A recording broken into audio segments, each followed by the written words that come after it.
You know what I'm making the film about? No. About anti-Semitism.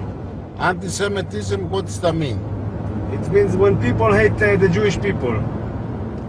No way, man. The Jewish people control the world. Yeah? Of course.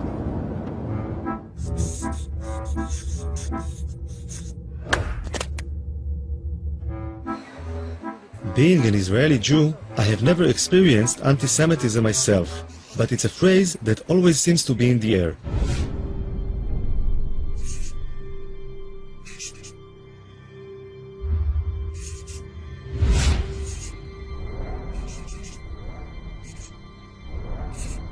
Three words seem to appear over and over again: Holocaust, Nazi, anti-Semitism.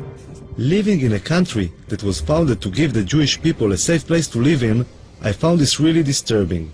So I decided I wanted to learn more about the subject.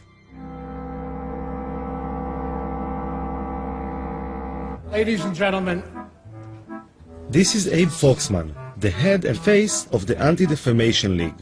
I have been lucky to have survived by miracle the Shoah. Very nice speech, very good. The ADL is the biggest organization in the world fighting anti-Semitism, with a budget of over $70 million a year. Abe Foxman has become the symbol of the fight against anti-Semitism in the world today. I thought he might be able to open some doors for me. So I asked him to help me out with my film. Abe Foxman was very welcoming. I think he liked the idea of an Israeli filmmaker taking an interest in anti-Semitism, and he agreed to give me unprecedented access to his organization, which has its headquarters in Manhattan. He's doing a film, which I still don't understand what it is, but we said yes, yes, and yes. You're on the record. Got it. Okay? I'll be good. Okay? He's not going to hurt us. Great. On the other hand, he's a good journalist, okay? I'll take He care of wants to get, good stuff. Foxman introduced me to some of the senior staff at the headquarters. You can talk to him, too. Would you say the ADL is like the biggest Jewish organization dealing with anti-Semitism? Oh, yes, yes. In the world. Yeah, there's no question about that. Yeah, certainly in the United States, but I would say in the world. We have all of our 27 offices all over the country with their ears to the railroad tracks. It starts with an insult, a denigrating statement, and at the very top, what you have is genocide. And in between is every bad thing that can happen to somebody. This is my grandmother. She's over 90 years old, and she lives in Jerusalem. I decided to tell her about the film I am making. אני ישראלי, כן? אני אף פעם לא הרגשתי מה זה אנטישמיות. אז אני שואל מה זה בעצם, אני בא ומנסה להבין מה זה. נו, אז עכשיו אתה יודע מה זה? אני לומד. אתה לומד. זו הסבתא שלך יפהפייה, זו אני. Her family emigrated from Russia in the 19th century because of the strong Zionist ideology. The first Zionists came to Israel, or Palestine as it was then, because they thought it was the only solution to anti-Semitism. אנחנו ציונים נלהבים. אנחנו לא נחליף את המדינה ולא נחליף את העם בשום פנים ואופן. לכן כשמדברים על דברים כאלה זה פוגע, זה מרגיז. איזה דברים? על יהודים, על אנטישמים, על הדברים כאלה. אבל הם אומרים שיש שם הרבה אנטישמים. איפה שמה? אז למה הם לא באים אם יש אנטישמים? אם יש אנטישמים, למה הם לא באים? עד שירגו אותם. מה? אז למה באמת הם לא באים? למה הם לא באים? הם אוהבים כסף, יהודי אוהב כסף. יהודי זה רמאי. יהודי זה רמאי. והוא עושה שם כסף, למה לא לבוא פה ולעבוד, אם הוא יכול לעשות שם כסף בלי לעבוד? למה לא? שם הם לא עובדים? הם לא עובדים, זה שאני אומרת. שם יש להם כסף בלי לעבוד, פה אם יעבדו, יצטרכו לעבוד. איך יש להם כסף בלי לעבוד? איך יש להם כסף בלי לעבוד? איך עשו כסף? ריבית, מלווה בריבית, ובתי מרזח פה, ויין פה, וזה שם. זה הם יודעים, יהודי יודע את הפוילשטיק האלה. יהודי יודע את הפוילשטיק האלה. אני אומרת לך, אני היהודייה האמיתית. לא כסף מסנוור אותי, שום דבר לא. אבל את מדברת כמו האנטישמים, שאומרים על היהודים שהם לא עובדים והם עושים... לא, אני לא מדברת. אני אומרת, הם רוצים להיות שם, שיפסם להם, עד שאולי יבוא מישהו, היטלר אחר ויהרוג אותם, יברחו. מה?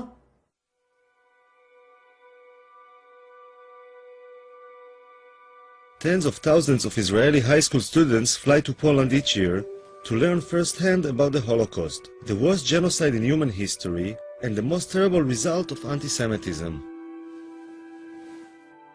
When I was in high school in the late 80s, there were less than 500 kids going on this trip in the whole country. Today, there are more than 30,000.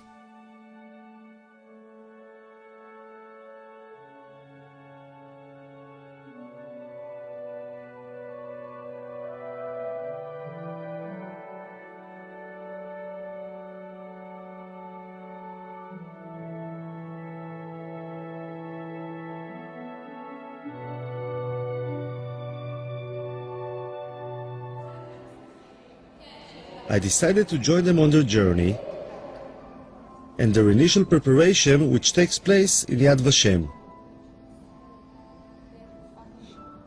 יש כאלה תאים של השריפה, אז למעלה זה שמכניסים את הגופה והלמטה זה החומרי בעירה.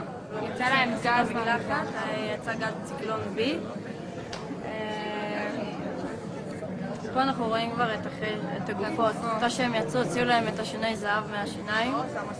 ורוב מי שעשה את זה היו יהודים ששמו אותם בתוך המשרפות, את הגופות. כל אחד יגיד מה החיבור האישי שלו למסע, למה הוא רוצה לנסוע לפולין. אני דור שלישי לניצולי שואה, ומהרגע הראשון שסבתא שלי סיפרה לי על סיפורים על השואה, ראיתי את המבט שלה, מבט שלא נסלח ולא נשכח. וראיתי מה היא מרגישה, אבל לא הרגשתי את זה גם. זה בעיקר מה שאני רוצה להרגיש במסע, את התחושה של לא לסלוח ולא לשכוח. The kids are going through a longer preparation for the trip to Poland. The school counselor is in charge of their mental preparation. ותנסו באמת להבין את הקשר בין אז להיום. זאת אומרת, האנטישמיות זה דבר שלא נגמר.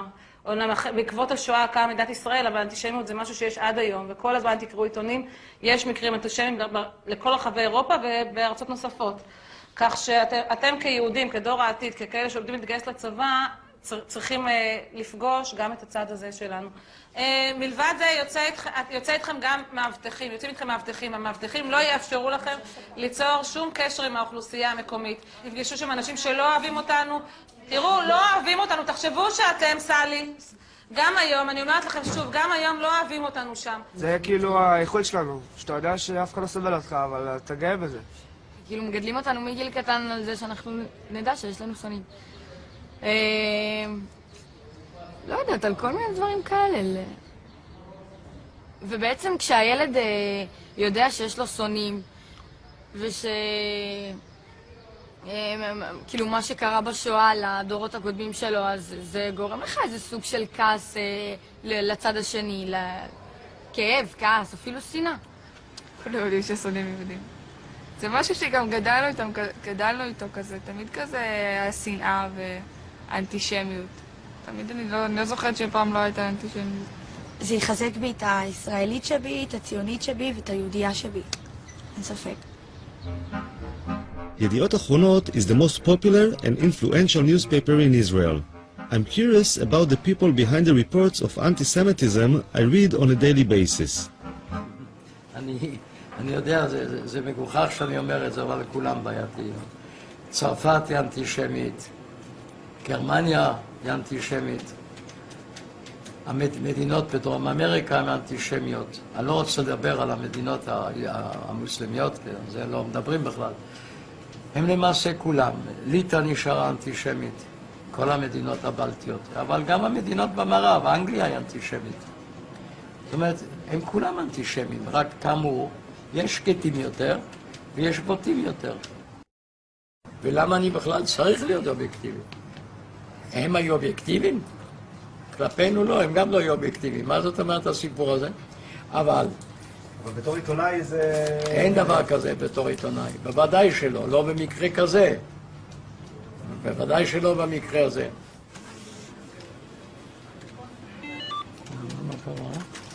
מה המספר? 172,345. זה מספר שאתה לא תשכח. אני הולך איתו כבר 65 שנים. אבא היה באושוויץ 1, אני הייתי באושוויץ 3, ואמא הייתה באושוויץ 2 בבירקנאו. Noach is over 80 years old and is making sure that the future generation of reporters will be just as committed as he is. ירידה זה פחות כותרת מעלייה? אז עלייה זה טוב. עלייה זה לא טוב, עלייה זה רע. עלייה זה טוב לעיתון.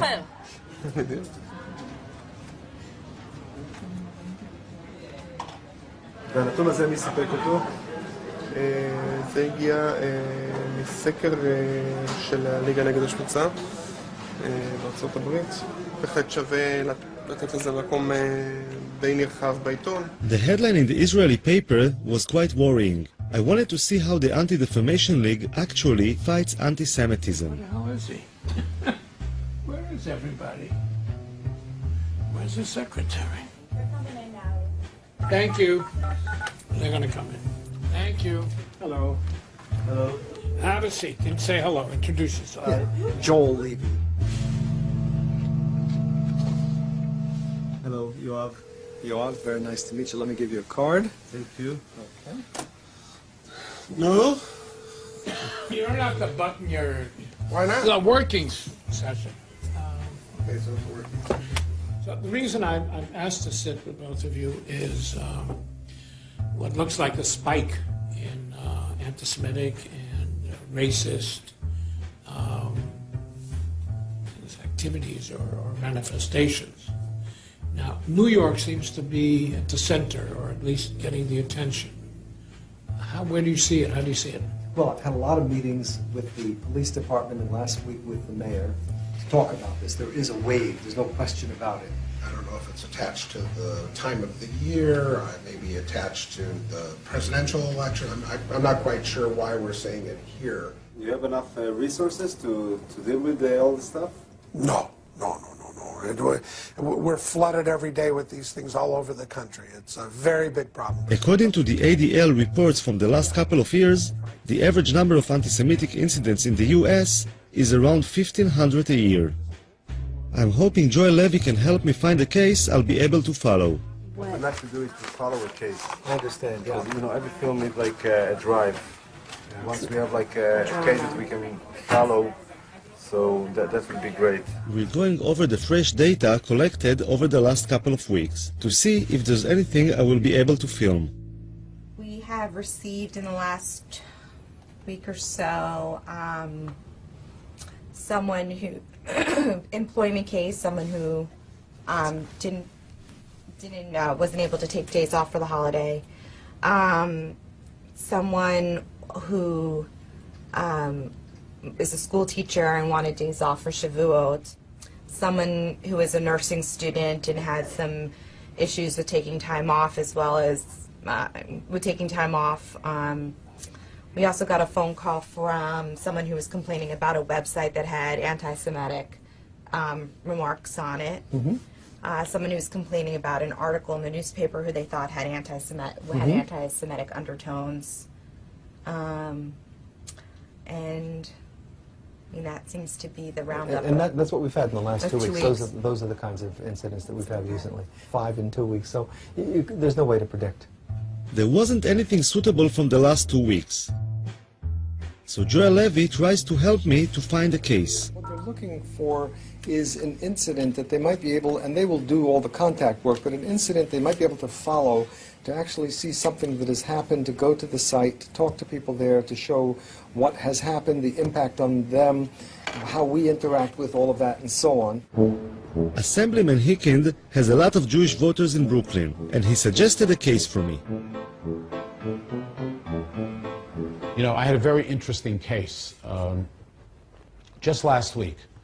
A woman went to a funeral in not too far from here, thousands of people, and she heard a police officer on the phone say something to someone else, something very derogatory about the Jew something to somebody. This woman was at the funeral, she heard this.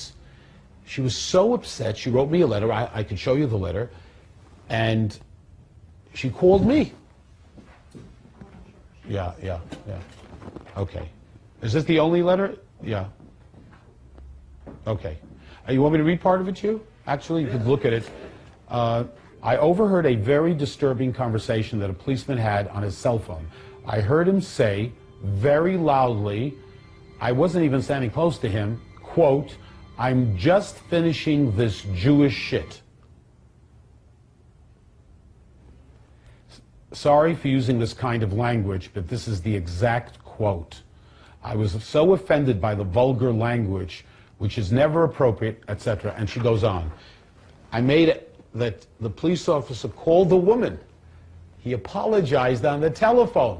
Hicken thought it was a good case, but the police wouldn't let the officer go on camera, and the Jewish woman seemed to be satisfied that the policeman had apologized. I realized that it might take some time to find a suitable case to film, and the kids had just finished their preparations, so I had to join them and fly to Poland.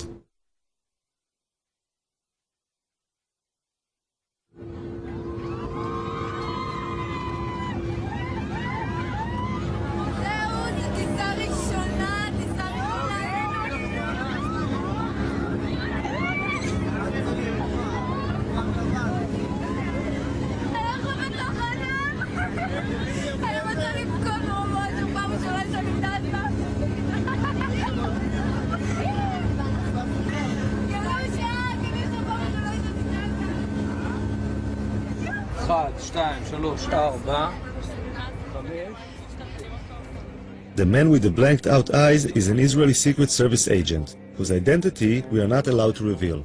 במידה ועכשיו קורה איזה מצב ששומעים איזשהו פיצוץ, לא משנה כרגע מה, מה שאני מבקש דבר ראשון, כולם לשבת או לשכב אפילו במעברים כמה שיותר מהר, בסדר? Traveling around Poland today, it's hard to imagine what it must have looked like over 60 years ago. But the guides help the kids to visualize and feel how it was under the Nazi regime. יסמין, את תהיי מבחינתנו המודל של אמא של דנקה, את תיכנסי מתחת למדרגות שם ליד העצים ואנחנו נצלם אותך. הייתה ילדה בשם דנקה שהייתה גרה כאן, אוקיי? והגרמנים היו זורקים פה את היהודים מהחלון. היו זורקים אותם, ואתה יודע, היו מתחבאים. אז אפילו שהבנתי, אמא שלה נתפסה, והיא ניצלה. מה היו עושים הגרמנים? היו זורקים אותם מהחלון פה, אתה רואה? תסתכל. היו זורקים אותם, ואת החזקים שלהם, והיו מחפשים אותם, כי היהודים היו מתחבאים מתחת לרצפות ובארונות. אני כאילו דנקה.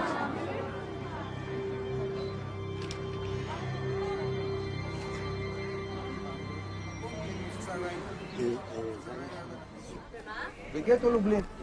גטו יהודי בעיר לובלин. Израиль? No to mów po Izraelu, a nie tam gadasz po jak po chińsku. Ja myślałem, że z Chin jesteście. Kto gada? Izraelczanie? Pytam się skąd, a dopiero jak powiedziałem z Izraela, no to powiedziała, że tak. English? הוא מדבר רעות על ישראל, הוא אמר שאנחנו כלבים. הבנתי. בואי כבר, מה את מדברת עם אחד כזה?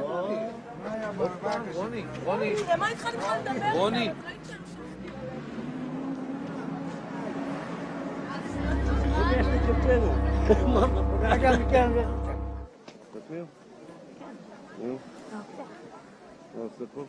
שומר עלינו מהאנטישמיות, כאילו שומע, שלא יבואו מתנגשים או כאילו יעשו לנו משהו בלי ש...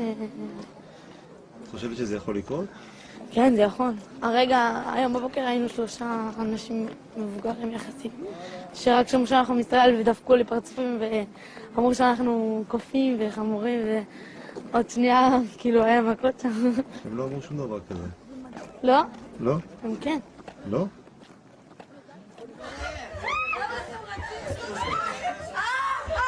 Go for your rules right Right now, go to your room. Right now. Go to your room. What happened here? משהו מעניין? Look, we have some other guests here. I know that the kids, but you have to understand us. We have some other guests here. They're coming down and then they are staying there. We won't pay for it. Although the days in the Poland trip are long and exhausting, the kids still have a lot of energy when they get back to the hotel. Quiet, okay? But close the window and stay in your room, okay? למה אתם לא יוצאים? לא קשור לאיפות, מה, הייתי יוצאת. יש ניאו-נאצים, כאילו פה בפולין, שיש סכנה, יש לנו סכנה, כי נגיד הם יכולים לדפוק לנו בדלת בלי שנדע מי זה, ויכולים להתחיל לזרוק דברים מהחלון. זה מה שנגיד הסבירו לנו בארוחת ערב, הביאו לנו תדרוך, שתכלס אנחנו לא במדינה אוהבת, אנחנו במדינה יחסית עוינת. נגיד אם יגלו איפה אנחנו עשינו לנו פה הפגנות בחוץ, או אבנים זרקו עלינו, ונגיד לפני שבועיים נכנסו לי פה שיכורים כאילו ניאו-נאצים, התחילו לדפוק פה בדלתות וחיפשו יהודים. ככה כאילו הסבירו לנו אתמול בארוחת ערב. מי הסביר? השב"כ, תשמע, הוא דפוק, אנחנו אוכלים בסבבה, פתאום הוא בא, יש לי כמה דברים בשיא העדינות. אתה רואה כזה, אחד כזה, אשכנזי חמוד כזה, פתאום מתחיל לרדת לך על ניאו-נאצים וזה, כולם היו בשוק, לא יכולים לסיים את האוכל. סך הכל בשביל הביטחון שלנו, אז כאילו, אסור לנו לצאת, ישר אחרי ארוחת ערב אנחנו צריכים להיכנס לחדרים. למה? כי הם אנטישמים. הם לא הכי אוהבים אותנו. בדיוק. ישר אנחנו נכנסים לשדה תעופה, זה כולל שם חיילים, הולכים כמו משטר הנאצי. חיילים הולכים לך כזה, ישר כאלה שלהם כזה, פרצוף כזה, רע כזה. אלה שדפקו לנו את הדרכונים שלנו, נראה כמו קציני אס-אס. As the kids were facing anti-Semitism in Poland, or at least feeling that they were, a case was reported in Brooklyn that seemed suitable for the film.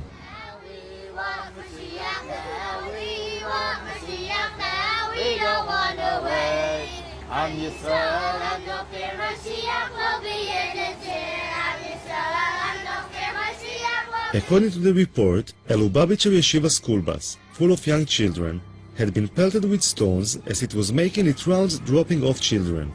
One of the stones had crashed through a window where one of the children was sleeping and landed in the aisle between the seats. A second stone broke a window and barely missed two other children. Two mothers witnessed the incident and gave descriptions of a group of black youths between the ages of 10 and 12. So were you scared? Were you scared? I was worried for the kids. I was worried for the kids more than for me. What, all of a sudden you heard like a big noise? How was it? Big noise in two windows. Well, from where? The back? In the middle, on the side. And the kids started to shout or what? No, they were quiet. They were sleeping. The 3-year-old was sleeping in the bus. Was going back from school.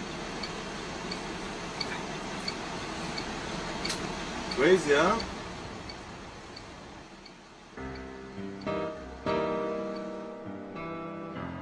Crown Heights is a mixed neighborhood of Jews and blacks. In 1991, there was a lot of tension between the two communities, leading to the Crown Heights riots, which went on for 3 days and resulted in many casualties. This is Binyamin Lifshitz, the local reporter in Crown Heights. Maybe put your arms like, you know. Hold it? Yeah? I'm not a poster boy. He was the first to report the incident. Not a big, strong guy. See where the rocks went into the bus over there. Wait, can you go back to that? And, I mean, most of the crime incidents in Crown Heights are targeted at Jews? It's always been known throughout the course of history, Jews are soft targets. We've been the victims of so many major incidents, genocides and catastrophes and holocausts and everything. It's just the way we are. We've always been victimized. When a black guy sees two people walking down the street, a black person and a Jewish person, his choice to attack someone will not be a black person. Because a black person, you never know. What is that guy? Does he carry a knife? Does he carry a gun? A Jew is a soft target. It's always been known like that, which is why we always encourage to walk in pairs, which is why we don't walk so much outside, like at night, so to speak, alone.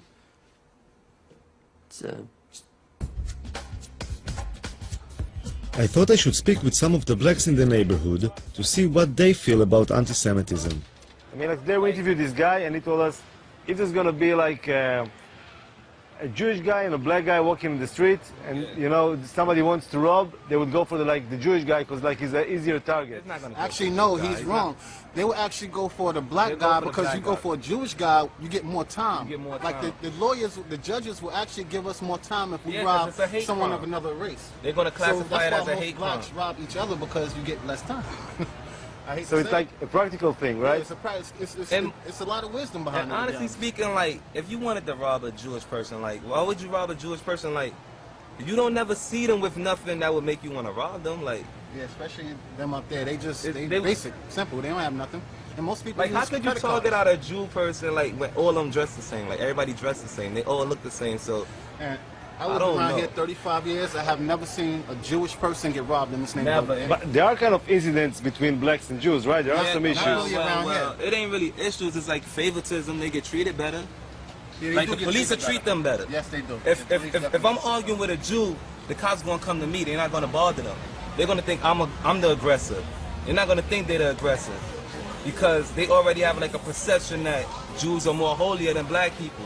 Let me tell you something, another thing, you know, they're supposed to be sold the chosen ones, but they be in a welfare office, in a Section 8 office. They the first one to get any kind of bargain deal on anything. They're the first ones to get any kind of discount, or they know the system very well, okay? A lot of times they have all this money coming in the household, but somehow they always figure out a way to manage getting Section 8 or public assistance. Whatever services is available, trust me, the Jewish people are the first ones to find out about it. They're the first ones to utilize it. Actually, they're part of the mind control system that they use through television and the media.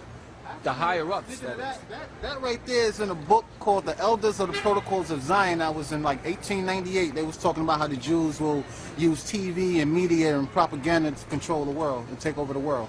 So little things like that just, oh man.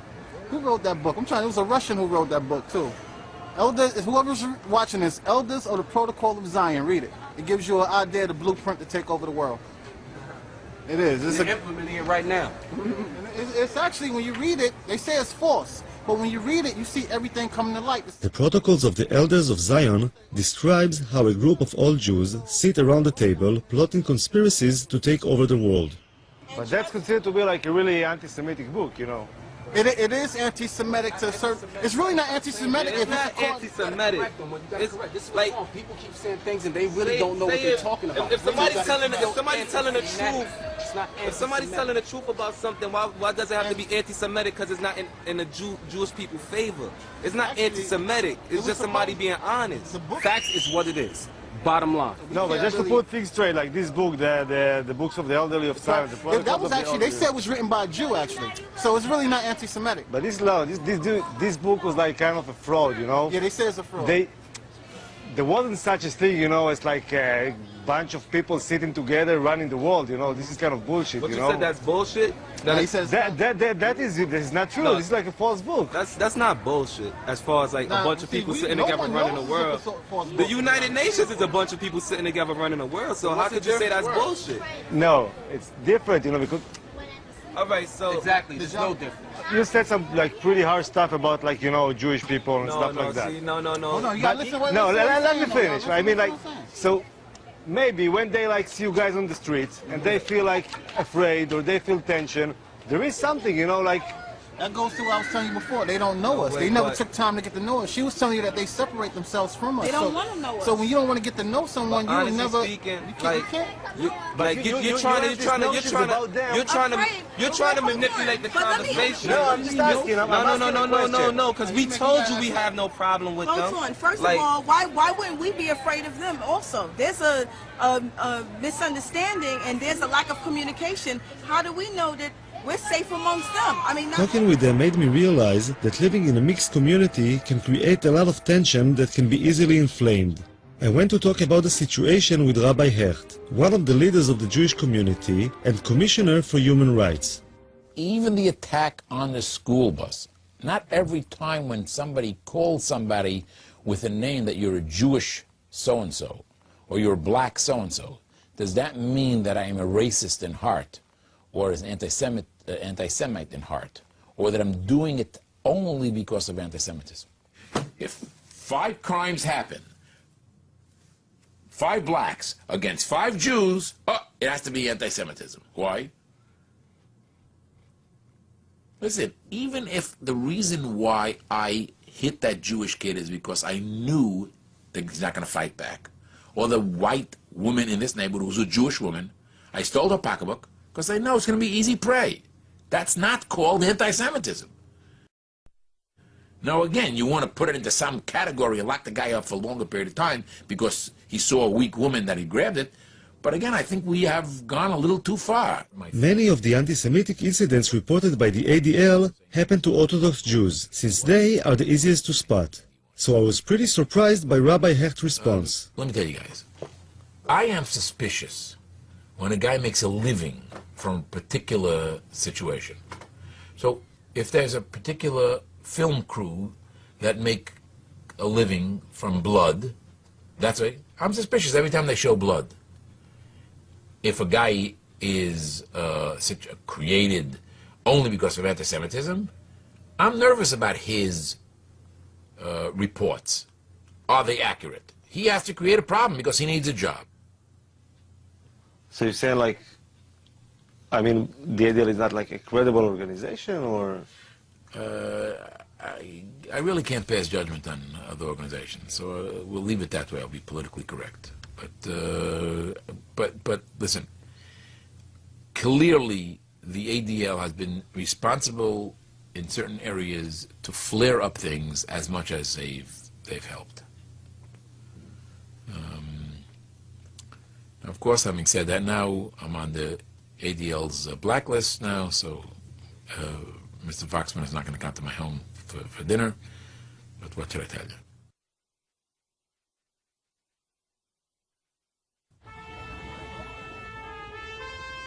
An important part of the ADL's work are the international missions, and Foxman decided to allow me to join him. Every year, a few ADL board members and contributors get to join Foxman as he travels to various countries, meeting heads of state, politicians, and other influential people who can help in the fight against anti-Semitism.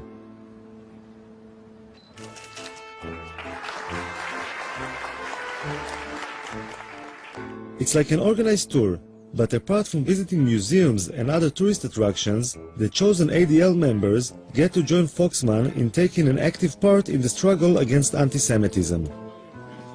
You have to debate what is proportionate when someone attacks you. You are serious people, and you're here for serious business, and you're going to see the Holy Father, and everything the ADL does is serious business. The police escort along the way made me realize I was traveling with some pretty important people. I'm seeing the Pope tomorrow. Rodi Friday. Yeah. Good job. Mark Antonio.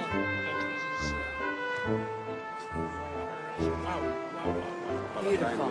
How gorgeous. I'm curious about how Mr. Foxman gets to meet all these important people. Why would all these ambassadors, politicians, and heads of state take the time to meet him? It's their perception of the power of the Jewish community, which is one of those sides of the anti-Semitism, which is it's a very thin line, you know. They believe we are more powerful than we are. I've always said Jews are not as powerful as the Jews think we are, nor as powerful as our enemies think we are. We're somewhere in between. But they do believe, to some extent, that we can make a difference in Washington, and we're not going to convince them otherwise. So how do you fight this sinister, conspiratorial view of Jews without using it? Look, when the United Nations comes to its General Assembly, we meet with 40 heads of state, foreign ministers. Why? I think I got it. It's like a poker game in which Foxman bluffs the other side into thinking that Jews have more influence and power in Washington than they really have. The downside is that the idea of Jews being so powerful can result in envy, even hate. Foxman has a very close relationship with the Israeli government. All right. Oh yeah, a couple of times. Israel relies on Foxman when it comes to issues of anti-Semitism. And being the Jewish state, anti-Semitism is always on the agenda.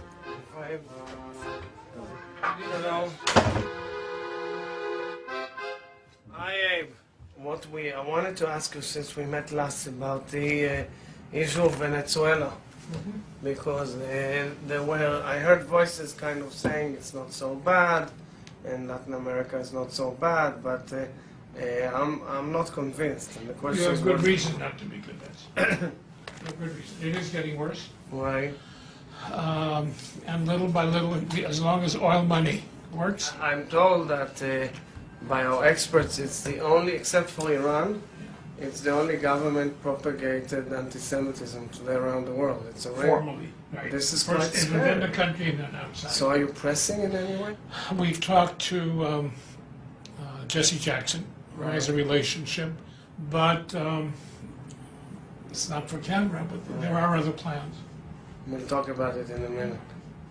So we have a very beautiful thing here. The first example of what Foxman is talking about was a meeting with a special advisor to the Ukrainian President Yushchenko. The Ukrainian government would like to distance itself from the embrace of the Russians and strengthen its ties with the West, most especially the United States. They believe that the Jews can become their allies in the US Congress. We come to celebrate your democracy, but we also come with mixed feelings. The history of the Jewish people in this country is primarily one of tragedy. We would like to see a more active, a more aggressive approach to dealing with issues of anti-Semitism. It took a long... Foxman is concerned about the Ukrainian government's comparison of the famine in the Ukraine before World War II with the Holocaust. The one thing that you need to be sensitive about is not to link it with the Holocaust. Be careful that it not be played as your genocide, our genocide, because that will be counterproductive on all sides. We, of course, respect Holocaust, and I understood your message, and we try to be very, very diplomatic. Here it is. I was impressed by the way Foxman handled the meeting, but it also raised some questions for me.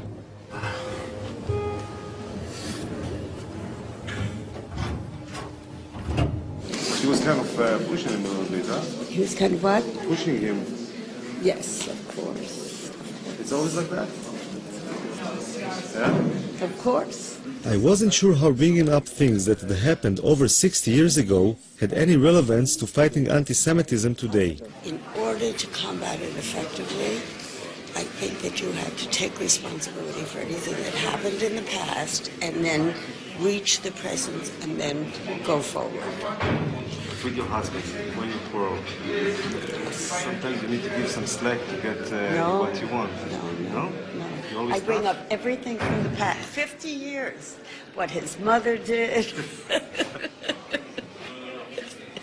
Absolutely not. No, that's not the American Jewish way. I don't know about the Israeli Jewish way. Give them the guilt trip. That's, yeah, absolutely. We need to play on that guilt.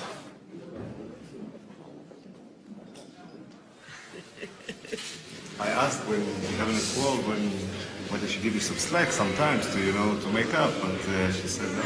I'm always wrong, and she's always right. But wait a minute, do I ever forget anything in the past? Never. Suzanne will tell me 20 years ago what I did wrong. If we have an argument now, but, 20 years you did this. I said, but Suzanne, it was 20 Wait years a ago. minute, but do you know why? Because he has not stood up and taken responsibility for that behavior. The guilt trip she's giving you, does it help? No. So maybe the guilt trip we're giving them is not the right solution. Maybe we should, give them some slack, say, okay, let's be friends. Not forget the past, but kind of be a little bit more, liberal. Moderate. Yeah. you know, something we happen to, The guilt of the father should not be visited on the guilt on the sons. And it's true, of course it's true. I agree with you. It's true, you have to. You cannot let it go down, but you can't keep playing on it as heavily as some people do. It's got to be moderate. But the ADL is like one of the people who plays quite heavily. No, we're moderate. No, ADL plays heavily. There is not a speech. I'm feeling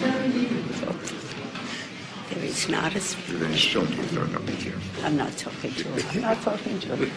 What is he? What are you, the Mossad or something? Democracy. We're allowed to say what together.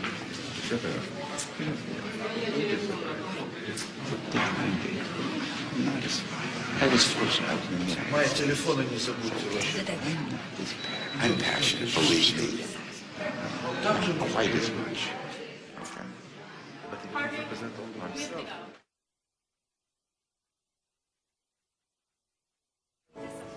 I could understand Abe's sensitivity to the Holocaust being a survivor, and was moved by the support he received from the ADL mission members. But the film I wanted to make is about anti-Semitism today, and I decided to explore on my own an incident I had read about in the papers.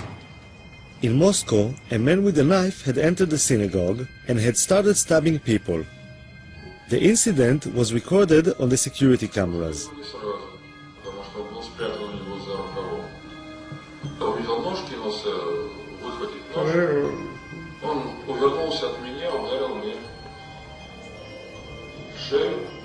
Раздались истерические неестественные крики, когда убивает человека. Мы все бросили монету и выбежали в дом.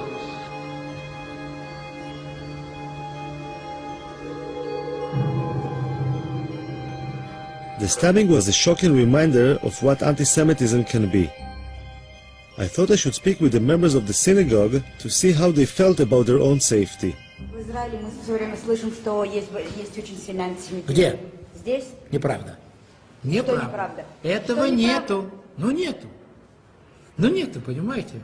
Нет его. Потом, понимаете, почему говорят в многие Израиле? евреи сами виноваты. Вот представляете, вот он работает на заводе.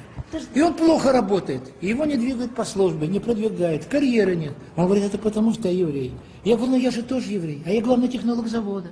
Как же тебя-то, нафиг, тебя антисемитизм, а ко мне нет? А почему в Израиле говорят, что здесь очень сильный антисемитизм? Ну что-то надо говорить. Ну что-то надо говорить, как-то себе надо оправдывать. И все свои неудачи в жизни человек это объясняет. Вот я был еврей, вот меня притесняли, вот мне не давали дорогу. Ну хорошо, ты приехал в Израиль. Там тебя никто не притесняет. Что ж ты здесь не продвинулся? I didn't understand.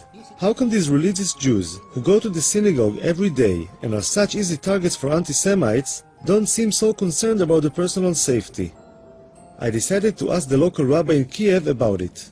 The truth is that for some reason secular Jews are more worried about anti-Semitism than religious Jews, if you noticed. It's not that way. It's just that on their agenda of being Jewish, anti-Semitism is not part of being Jewish for an Orthodox Jew. Part of being Jewish is not fighting anti-Semitism. Part of being Jewish is practicing Judaism. There's no mitzvah in the Torah when you practice Judaism to fight anti-Semitism. At the same time, fighting anti-Semitism is something that's important for the Jewish people, for Jewish communities throughout the world. And very often, people that are not practicing, like you say, that's where they find their thing. So they'll, express their Jewish identity in a way that they'll be fighting anti-Semitism, thereby helping the community, in its fight for anti-Semitism. The rabbi said that it is actually an issue of identity. I wanted to know if Suzanne and Harvey Prince would agree with this theory. Yeah, I mean, you can't film this because, I do think that the ADL helps to reinforce our Jewish identity because we're not Orthodox and we don't have a religious Jewish life. The ADL provides a forum to be Jewish. I mean, it certainly is 99.9% Jewish, and it gives us an opportunity to explore being Jewish, to look at Jewish issues, and it does reinforce our Jewish identity.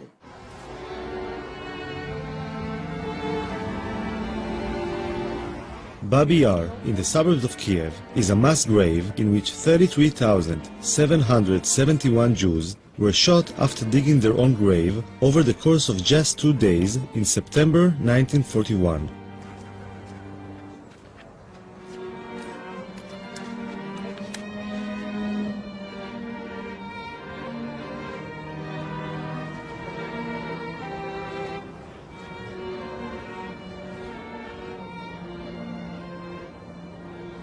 I think the worst thing for me, standing here, is that it could happen today. Oh, God. I agree.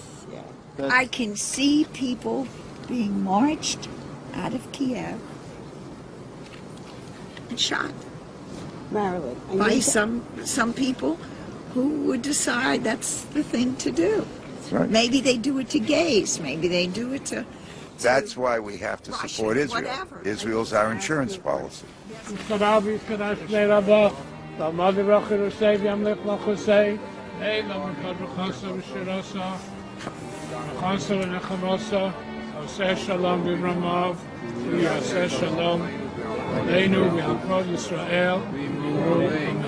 it was a question of the continuing existence of Israel, would you move to Israel? Yes, in a minute. Good for you, I tend to say. In a minute. Because as far as I'm concerned, without Israel, there isn't a safe Jew in the world. That's the way I feel. I agree. I agree. So you have two people who immediately move to Israel if you have a problem. Right. If Israel needs, you have two people I right there. joined the army. They wouldn't take an old lady, but I would be there. I'd roll bandages. He's I asking, don't know. he's asking a question, the journalist. Does that mean that you're more loyal to Israel then? No, of course not. That's right. So how do you like coexist these two notions? How do I like what? How these two notions coexist? The fact that Easy. You love your children, you love your husband. You love your friends equally. Do you love your children more than you love your husband? Of course not. Sometimes. But you might die for your children before you would die for your husband. It's like the question then. You If might. you were in a life Israel is the road, husband or the kids? I'm sorry? Israel is the husband or the kids? The kids. The kids. The kids. Yeah, the kids. The love for Israel is love for a child. There's a love for a child that different than a love for a husband. There's nothing like really a love for a child. it's a much more protective. Right. No, it's a much more.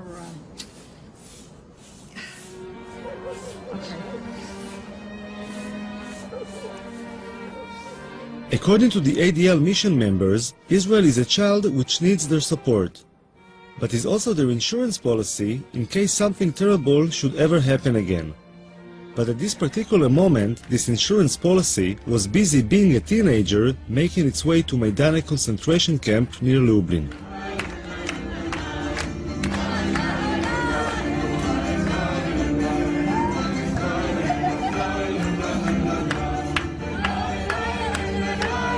אני מדבר, תראי עיניים אליי, אני רוצה לראות את הרצינות דרך העיניים שלכם.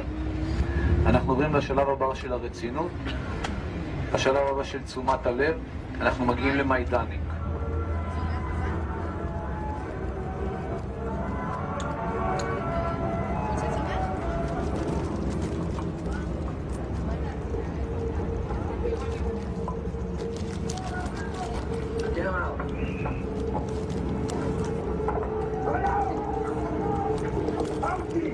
המסע האמיתי מתחיל עכשיו, מה? עכשיו הולכים לראות את כל הדברים המוחשים. עד עכשיו רק ראינו כאילו, אתה יודע, בית כנסת ודברים כאלה. עכשיו הולכים לראות ממש איך השמידו אותם, את המשרפות, הכל. יהיה קשה. והייתה שם מפקדת של הפלד, שקראו לה בריג'יטה צמאת אדם. בריג'יטה צמאת אדם הייתה הולכת, רוכבת על גבי סוס, באזור המקסים הזה של לובלין, עם שוד ברזל שמחובר אליו כל מיני ברזלים כאילו כמו שאתם רואים לפעמים בסרטים של המלחמות. ופשוט עוברת על גבי אסירים ומכה אותם. סתם ככה. סתם ככה. אוקיי? בריז'יט עצמאת אדם שהייתה מפקדת זה.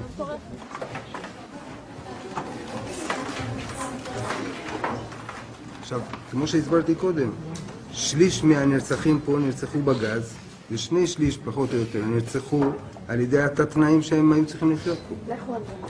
כן, נכון. אז תיכנסי לסגור את הדלת.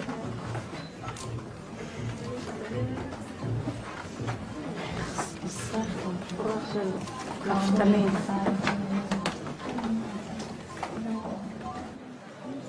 מה אתם מדברות? מאוכזבות. לעצמנו. למה? זהו, קצת קשה להקל. כאילו, אנחנו מסתכלים על זה, אני אישית מסתכלת על זה ואני לא... קשה לי להבין איפה אנחנו נמצאים, עדיין. זאת אומרת, רואים, אבל לא מפנימים.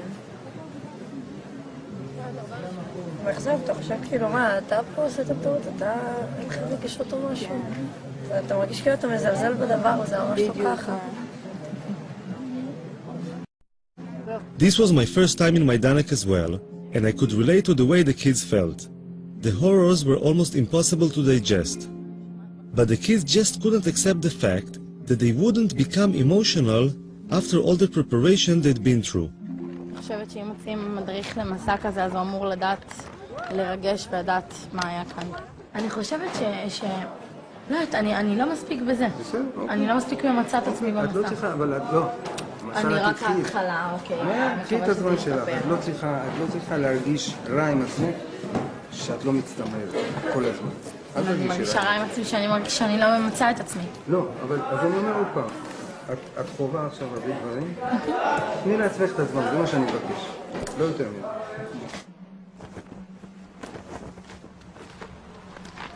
ובאמת, אני נותן לך טיפ שתמשיך לעקוב אחרי הגברת בהמשך. אוקיי?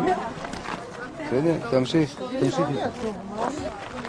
יאללה, גייז, עירוני א', אנחנו ממשיכים. ופה, ללא טקס קבורה וללא כבוד אחרון, נשרפו מושמדי פה בתנורים האלה, האפר שלהם שימש לדישון אחר כך לגרמנים. הם ניצלו את היהודי מהעבודה שהוא נכנס במחנה העבודה. It occurred to me that after seeing the almost incomprehensible horrors my people have suffered, other people's suffering might seem less significant somehow. I wondered if any of the kids felt this way too. יכול להיות זאת הבעיה שלנו. שיש לנו את הרף הגבוה הזה. ופתאום אנחנו רואים בחדשות שהרסו נגיד לערבי את הבית, שצה"ל פוצץ, אז אנחנו אומרים, לא נורא, לנו היה דברים יותר גרועים. אותנו לקחו ברכבות וגרמו ליהודים לראות ביהודים. זה כבר נראה לנו, יכול להיות שזה... אני דווקא חושב שאני אחרי... כי וואלה שאני רואה את זה בטלוויזיה, זה לא מפריע לי, כי אני כאילו אומרת, בסדר, לא נורא, הערבים האלה יש להם הרבה. Nofar was not the only one thinking about the Israeli-Palestinian conflict in relation to anti-Semitism. Professor Norman Finkelstein, a Jewish academic from DePaul University in Chicago, has written a book called The Holocaust Industry, in which he accuses parts of the Jewish establishment of making cynical political use of the Holocaust. Dr. Finkelstein, you have some visitors? Whenever Israel faces a public relations debacle or comes under pressure to resolve the Israel-Palestine conflict, they start up this extravaganza called the new anti-Semitism. As it's usually understood, anti-Semitism means an irrational hatred of Jews, born simply of the fact that they are Jewish. But that's not what's going on. Here it's a hostility born of the fact that the state which claims to represent them is engaged in quite brutal violence. I'm sure lots of people I meet have this, what you say, deep down inside, they have this kind of queasy feeling about Jews. I'm sure that's true. But did it have any real substantial repercussions on me in life? The answer is just no. There's a kind of pathological narcissism, navel contemplation. When you are the richest, wealthiest, most successful ethnic group in the United States, you've got the world on a platter, and you sit around and you're talking about anti-Semitism.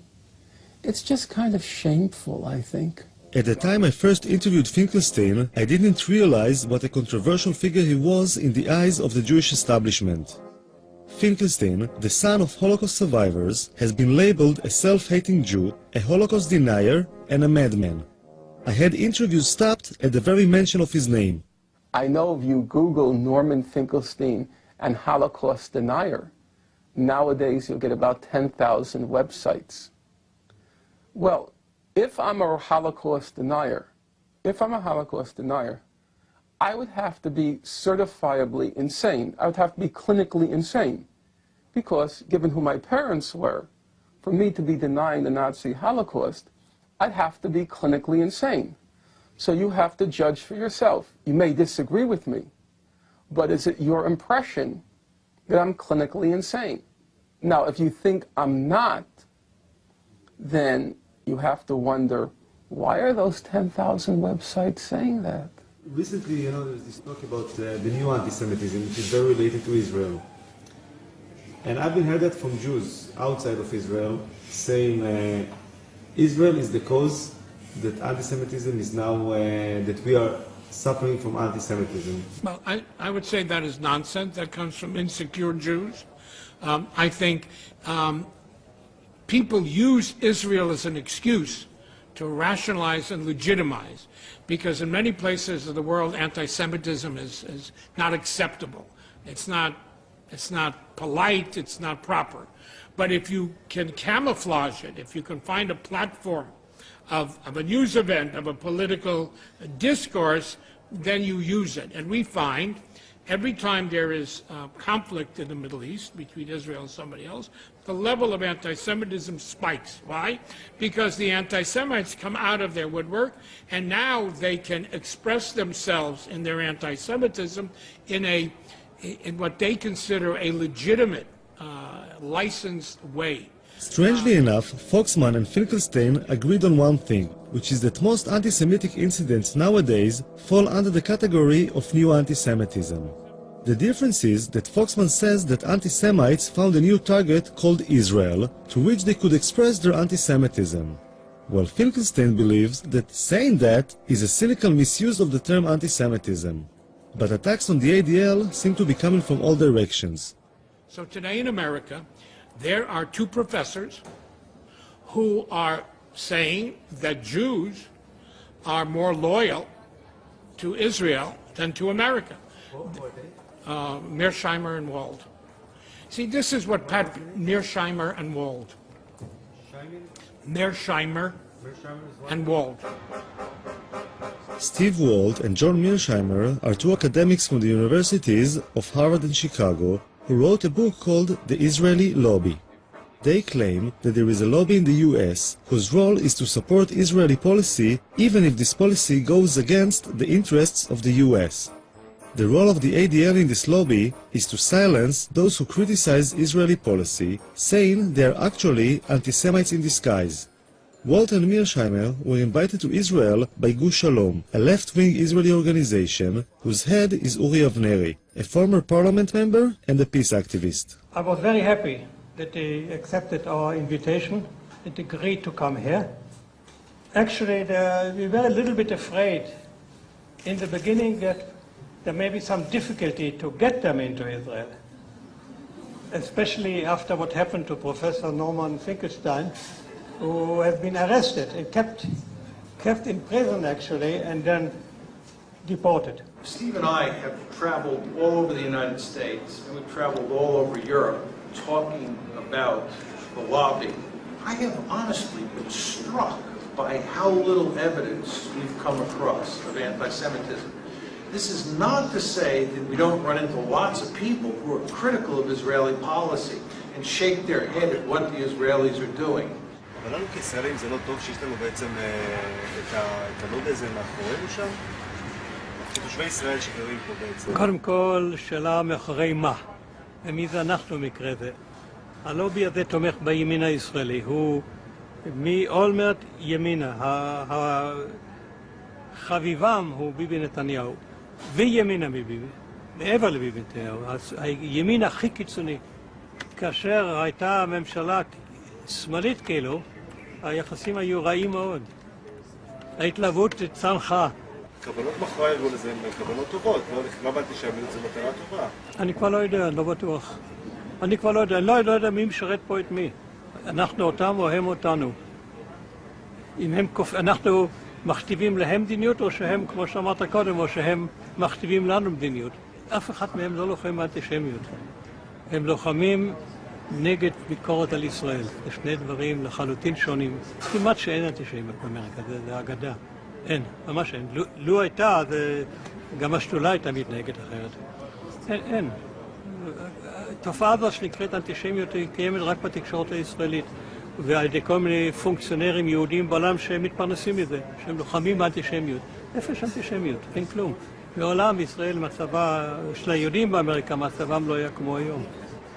מה, אנטישמיות זה המצאה ישראלית? המצאה יהודית? אנטישמיות? אנטישמיות היום? מידה רבה כן. כל אחד פוחד מאנטישמיות בגלל הזיכרונות ההיסטוריים, והיהודים מפוחדים תמיד.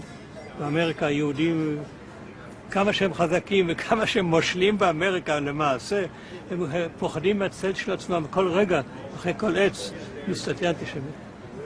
בולשיט, אין דבר כזה. אנטי-ערבים, אנטי-מוסלמים, אנטי-שחורים, אנטי... מה שאתה רוצה. אנטישמים? פשוט אתה צריך זכוכית מגדלת למצוא אותם, ויש כאלה שהולכים עם זכוכית מגדלת, כמו שרלוק הולמס, ומוצאים אנטישמים. Abe Foxman's spokesman, Ari O'Sullivan, was the last person I expected to see at the event. What was he doing here? Look, Abe, they mentioned the ADL a couple of times in their talks, and like I told you, they were false, these things. And I went up to Walt, but he was surrounded by people. I said, listen, I'm from ADL, Ari O'Sullivan, and those two things you said about the ADL are incorrect. I got a lot of interest from the foreign press. I don't know about the Israeli media, though. Was it the Israeli media here? אני מהליגה נגד השמצה. זה שהזכירו כל הזמן, ADL, ADL. אתה מהליגה. אני הדובר של הליגה. מי אתה? אתה בארץ? כן, אתה מגוש. אני מגוש שלו? למה הבאתם אותו? את מי? את שניהם. זאת אומרת, למה הבאנו אותו? אנחנו חושבים שמה שהאנשים האלה עושים זה פשוט פעולה הכי מבורכת שיכולה להיות. לא לגבי השמצה או לא השמצה. לגבי אי פעם להגיע למצב נורמלי ומאוזן באזור הזה. יש לכם כסף להביא אנשים כאלה פה? כי אמרו לי שגוש שלום זה ארגון קטן, שולי כזה. גוש שלום זה ארגון קטן. אבל את הקצת כסף שיש לו, הוא מנצל לדברים החשובים ביותר. והדברים החשובים ביותר זה להגיע סוף סוף אי פעם לאיזשהו פיוס בין הפלסטינים לבין היהודים במזרח התיכון. והדרך היחידה לעשות את זה, זה לגרום שהמדיניות של מי שתומך בישראל, לא משנה מה היא עושה, שהמדיניות הזאת תתחיל להיות קצת יותר נורמלית. זה לא מקרה שהאנשים האלה הוציאו ספר שכל העולם רעש ורגש בגללו. I don't know if the whole world was shaken by Walter Mearsheimer's book, but the Jewish establishment certainly was. Why do two such established, credentials, respected academics engage in such a shoddy piece of work on what subject? At the annual ADL convention, the Israeli lobby book was the center of attention. In the Foreign Office in Israel, there was a 3-day convention dealing mostly with the issues raised in the book The Israeli Lobby. Never before had the question of whether anti-Semitism and anti-Zionism are the same thing seemed so important. Experts and speakers from all over the world said the same thing, that those who attack Israel are doing so simply because they are anti-Semites in disguise. We thought people who would hate us, who would be our enemies, would be thugs and lunatics yelling kike, and instead they're soft-spoken college professors explaining to us how we have the apartheid state. We were unprepared. So let this conference draw a line in the sand. If you're an enemy of the Jewish people, then we will fight you with all our might for ourselves and for our children and for our children's children. Who would we be if we did not? And we will prevail.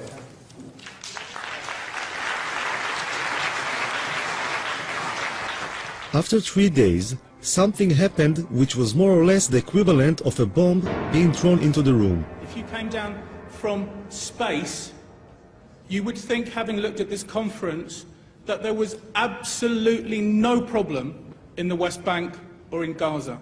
One element of the reason why so many people around the world are angry with Israel is because of the continuing settlement and occupation of Palestinian land, and because Israel, which has state power, has not done enough to end the occupation. One of the reasons. Such an occupation cannot be sustained without racism, without violence, and without humiliation against the people who are occupied. Thank you. I don't get it. I just don't get it unless you were ironic.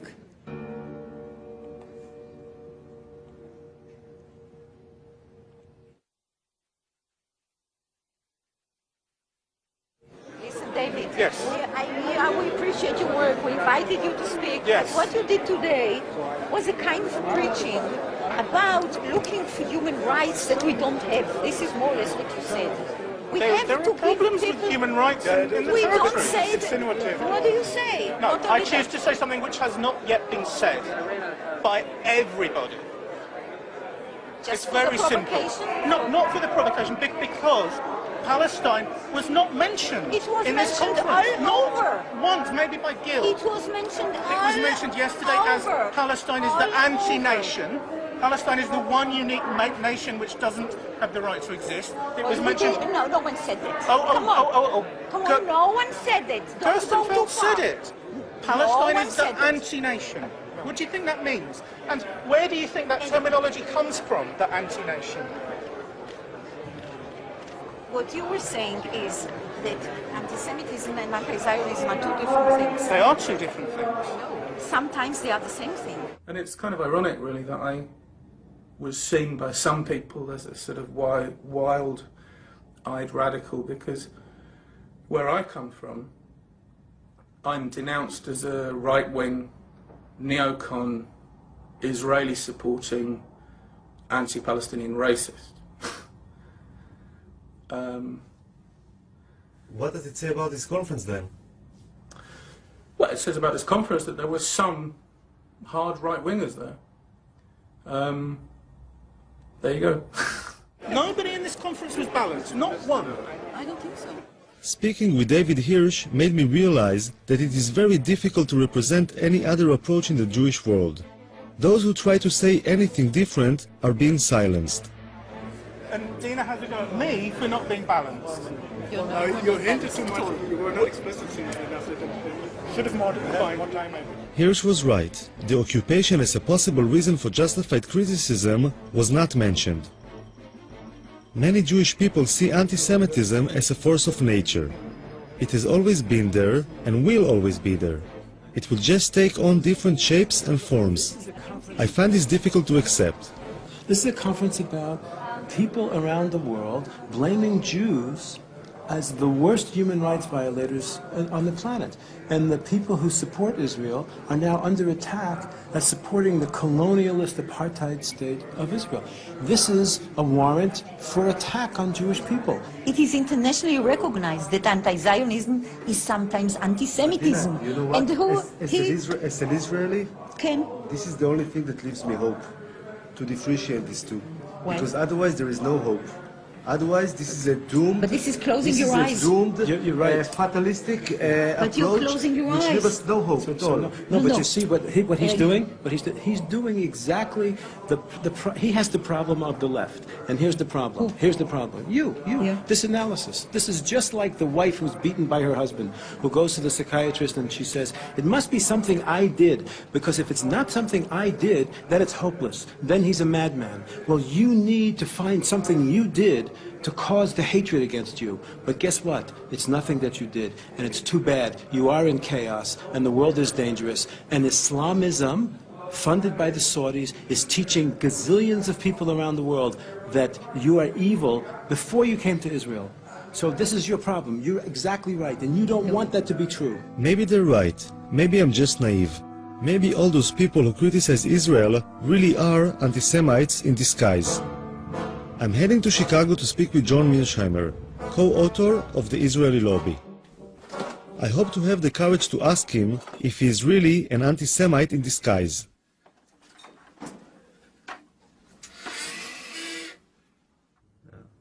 But did you kind of took a few minutes to question yourself when you've been blamed as being anti-Semite? Did you try to think about it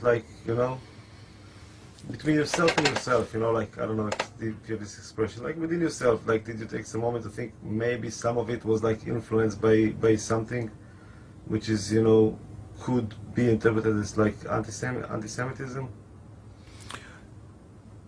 No, because I'm not anti-Semitic, and I never had any doubt that I wasn't anti-Semitic, and I just didn't see any need to do this. My arguments are not in any way, shape, or form hostile to Jews or hostile to the State of Israel. And in fact, Steve Walt and I go to great lengths in the books to make in the book and in the article to make the case that we think the lobby's policies are not in Israel's interest or in America's interest. And we believe that the policies that we're pushing and the arguments that we're making are better for Israel and better for the United States. Now, one can disagree with that, but those arguments that we're making are not anti-Semitic, and we're not anti-Semites. Of course, it's almost impossible to prove that you're not an anti-Semite, which is one reason that this charge is so effective. I mean, how does one say, I'm not anti-Semitic, and convince people who say you are? My best friend is Right, that's what you end up saying, that my best friends are Jews. And some of my best friends are Jews, and of course this is not a very convincing argument. In fact, it's an argument that's almost guaranteed to lose. There's no question that anti-Semitism has been a poisonous and potent phenomenon over time.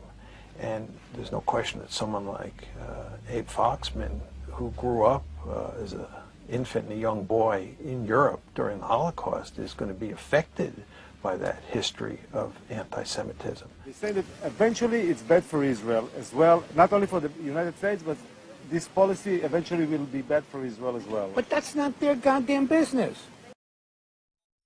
Who the hell asked them to decide what's good for you?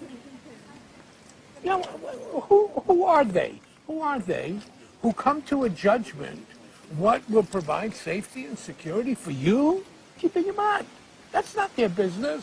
Look, I have an obsession in this place with one thing, which we need to find a way. The latest battle Abe Foxman had taken upon himself against the anti-Semitic Polish dolls made me realize that his devotion to Israel is only part of the overall picture. Traditional Jew, I would say even stereotypic Jew, holding a bag of money and a zloty. It's a good luck charm to buy people if they go into a new house or business because the Jews are so good with money. It is disgusting. It is disgusting. And now, in the economic crisis, you want to know how serious Jews and money is? Jews are money. Is that what you want? But somebody's losing money. It's not a bad thing, You know what? We're in Auschwitz. Those are the things that paved the stones to lead to Auschwitz. Because if Jews have money and you can get rid of the Jews, you can get their money. What kind of a good thing is that? Foxman is like a very sensitive radar for Jewish issues. The memory of the Holocaust is always in the background, like a warning sign of what can happen if things are not dealt with at the right time. I want to ask you a question. Look over here. Do you see a Holocaust coming? It's crazy. There's so much hunger, so much starvation in the world. So many people are suffering. And you want me to get excited about some idiot painting a swastika somewhere? Finkelstein lost his job at the university because of what he claims was pressure from the Israeli lobby. Then he was denied entry to Israel because he was, as the authorities described, a security hazard, which being Jewish himself is probably unprecedented. Finkelstein reminds me of the biblical prophets of doom, who were always being pelted with stones for saying things nobody wanted to hear. One of the major kind of claims I hear from people like the ADL or other Jewish people is that, like, how come always people picking up on Israel? How come there are so much injustice in other parts of the world and nobody speaks about? What is the reason for that? I think people listen. I open the radio. I hear non-stop about Sudan. I hear non-stop about Tibet. I hear non-stop about Darfur. I hear a lot. The only place I hear excuses made for is Israel. That's the place where I hear excuses. And we do have to remember, it is the oldest occupation in the world. I mean, 40 years really is enough. It's older than you. It's older than you, the occupation. Doesn't that kind of stun you? The irony is that the Nazi Holocaust has now become the main ideological weapon for launching wars of aggression. Every time you want to launch a war of aggression, drag in the Nazi Holocaust. It's the suffering then used as another pretext or excuse to humiliate, degrade, and torture the Palestinians. That's the problem. The suffering comes as a package. It then comes, here is the suffering, now we blow up your house. Here is the suffering, now we take your land. Here is the suffering, now we drop artillery shell or shoot artillery shells at your villages. It's a package deal with Israel and its American supporters. It's not just suffering, it's suffering which is then wrapped in a club. And the club is then used to break the skulls of the Palestinians. That's the problem. It's not being used to educate people. It's not being used to enlighten people. It's not being used to make people more moral. It can be. But it's not. I mean, it's not. That's the whole point. Of course it can be, but it isn't. It's the best thing that will ever happen to Israel if they get rid of these American Jews who are warmongers from Martha's Vineyard. And they're warmongers from the Hamptons. And they're warmongers from Beverly Hills. And they're warmongers from Miami. It's been a disaster for Israel. It's the best thing if they can ever get rid of this American Jewry. It's a curse. For Finkelstein, Foxman is the main enemy. You see? That's why you're not going to get people's attention, for things like that. Some people laugh. You're comparing Foxman to Hitler. That's kind of... It's an insult to Hitler. Hitler at least didn't do it for money. Finkelstein took his own trauma as the son of Holocaust survivors to the opposite extreme. When I asked him if he had any sympathy for the Israeli victims as well as for the Palestinians, he compared Israeli casualties to the German casualties in World War II. You're funny. I have to tell you, you're funny. You come from a society in which everyone calls everyone a Nazi, right? They called Rabin a Nazi, Ben-Gurion called Jabotinsky a Nazi, Jabotinsky called Ben-Gurion a Nazi, Begin called Ben-Gurion a Nazi. They all said, each of them said, one is worse than Hitler, That's the whole language of your society. It's also the language I grew up with. You know, everything in my house, the food worse than Auschwitz, the clothes worse than that. That's the house you grow up in. And all of a sudden, you get so pious when they go like that. Your whole society is like that. Why was Rabin? You don't remember when they made Rabin with the SS before he was shot? And then you all of a sudden get so pious. I just think about like how people... Because of what? Because of Abe Foxman? We have to be pious with Abe Foxman? A hoodlum and a thug?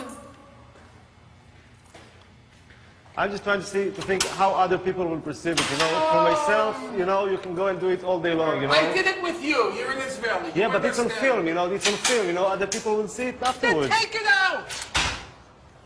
That's why you're an editor. No, that obviously, you know, should stay in the film, you know. I'm fine! You think I care? You think I care?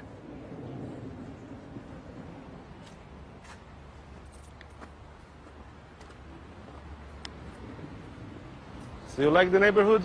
Very much. Look at the breeze.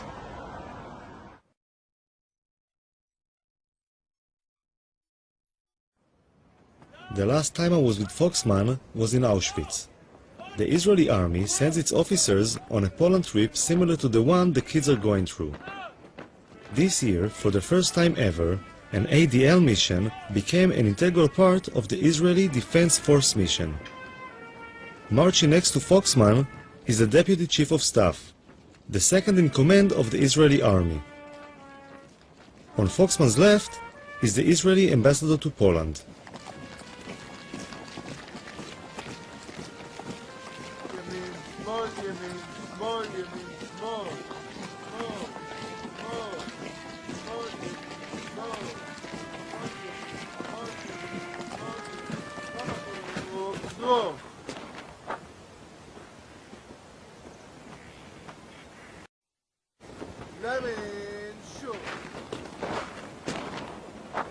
This is the biggest cemetery in the world. In the world. Poland? It's not the Jewish cemetery, but it's the biggest cemetery ever. 1.5 million Jews. But there are 3 million. Yeah, but this place was the worst.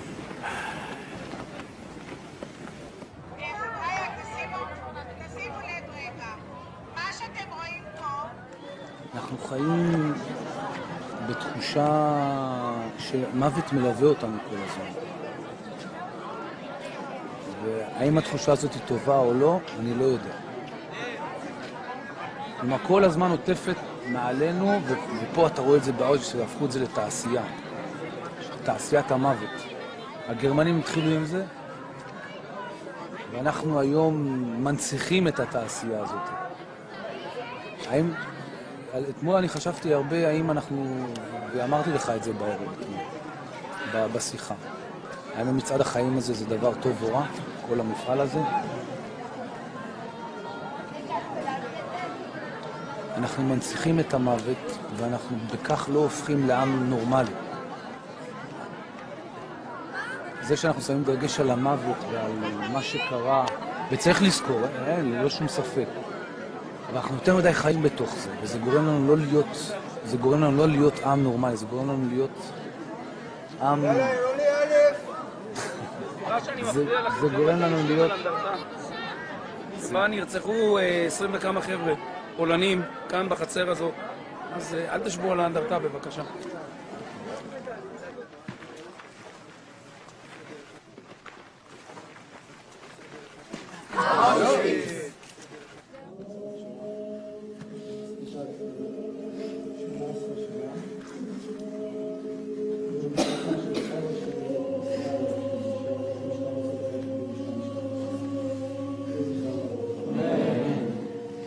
קסניה הירשבונד, שאין את שנות היא רצחה, ורוב הסיכויים שנרצחה בבית החולים בקייב על ידי הנאצים.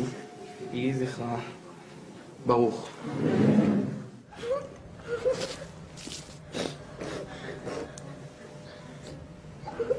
היו הרבה מזוודות, שעל כל מזוודה היה רשום שם. היו בגדים של תינוקות, כפפות, חולצות, מכנסיים.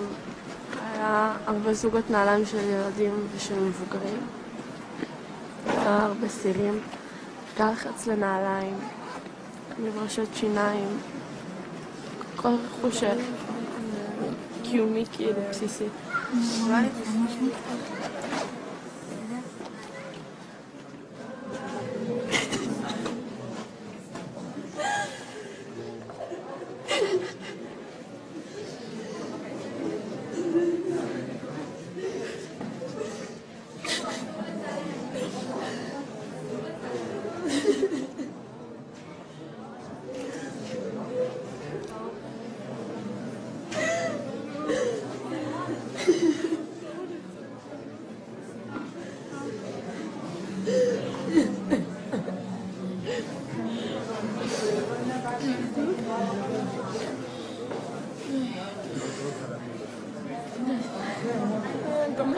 די, אבל מה היה לנו?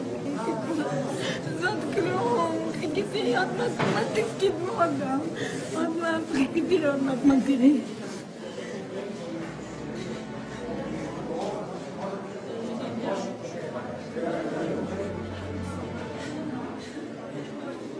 זה עכשיו זה שרוצחים לך בגלל הנאום שלי.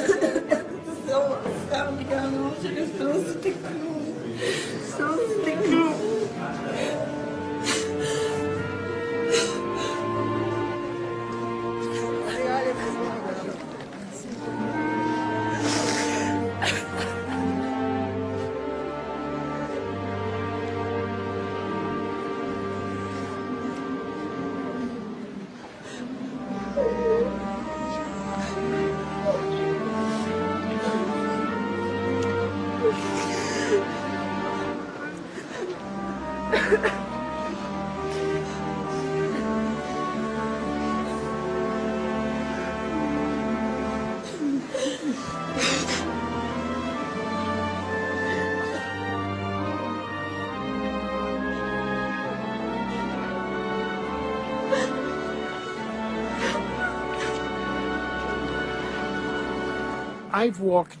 I've walked this road before, full of despair, full of anguish.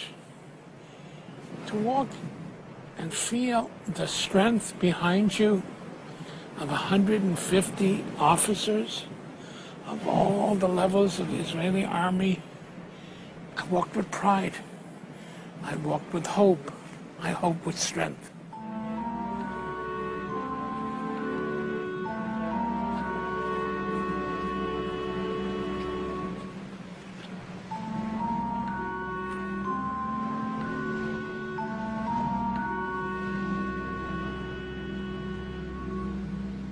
כאילו כשאתה רואה את זה אתה אומר לעצמך וואי בא לי לרצוח את כל מי שעולה לזה, אבל בעצם לא, כי אם אני אהיה יותר גזענית אז יהיה מישהו יותר גזעני ממני וזה לא ייגמר. אבל את מי בא לך לרצוח? את מי בא לי לרצוח? את כל אלה. מי זה אלה? הנאצים, הצוררים האלה. הצוררים כבר, את יודעת, מתו. כן, אבל תאמין לי שיש להם דורות. אמנם לא כמוהם, אבל יש. My filming was coming to an end. As I looked at the sleeping kids, I thought that putting so much emphasis on the past, as horrific as it has been, is holding us back.